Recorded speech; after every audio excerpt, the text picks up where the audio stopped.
Welcome back, subscribers. Continuing in our series of little ingredient get-togethers. We've already done some cranberry sauce. I've done some roasted garlic. It's in the oven. And now I'm going to do some candied pecans. Now you can serve candied pecans just as a snack when you have company over and you just want to have some things sitting around. Or you can use them like I'm going to do, and I'm going to put them into a savory bread from this. So all you're really doing to make your own candied pecans, because buying them at the store as candied is pretty expensive. So you're going to make a simple syrup. Simple syrup is really easy. It's simple. Okay, hence the name. It's equal parts of water and sugar. So we're taking 1 cup of water and 1 cup of sugar. Mix that together onto our stovetop here. We're going to bring this to a boil. And then we're going to add in our chopped pecans. We're doing 8 ounces, which is 1 cup of chopped pecans.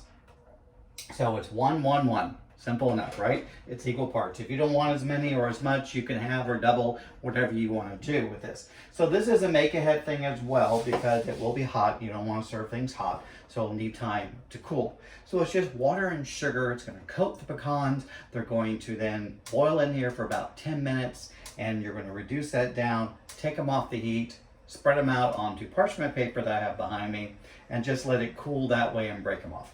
Simple enough. Now, if you were serving these as a snack, you would also maybe add some black pepper or some cayenne pepper too if you wanted to kick things up a notch, as they say.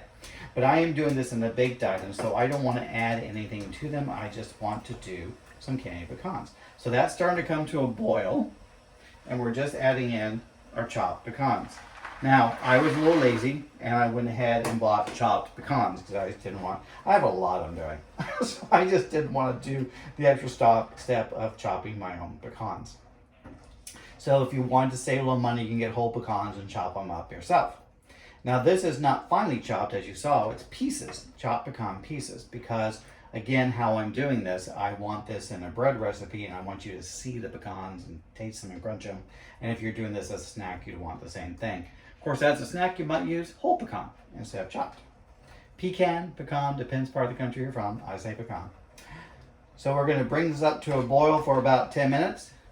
And we're going to reduce that heat down, take it off the heat, and pour this out. So we'll see you in about 10 minutes. Okay, tip.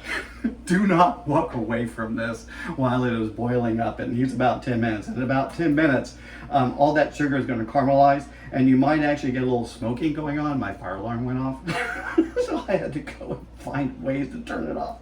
But as you see, all this sugar has caramelized beautifully around the pecans. It's not burnt. It almost got there. Got a little smoke going into it. So you're going to take this out after you've turned off your fire alarm. You're going to take this out and spread it on parchment paper. Do not put this on foil. It will stick to foil, and that will be a problem. So we're taking this out. Ooh, that's thick. Okay. Which is good. You want to spread it out because you're going to want to break this up a little bit after it cools. Get the rest of it off the spoon because it is going to be sticky.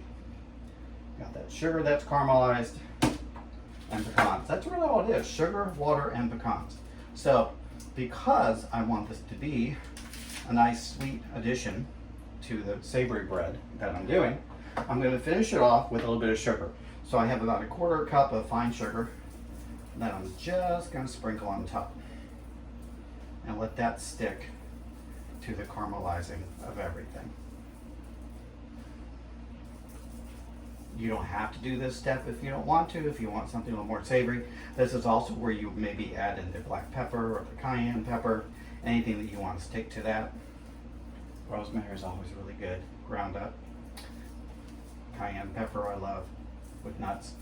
So just a little bit of sugar off of that. This will cool completely. We'll break it up, and we'll be able to use it into our savory bread. So that is another quick ingredient item. Do not walk away from it. That could be a problem. Okay, and we will see you next time on Meals with Michael.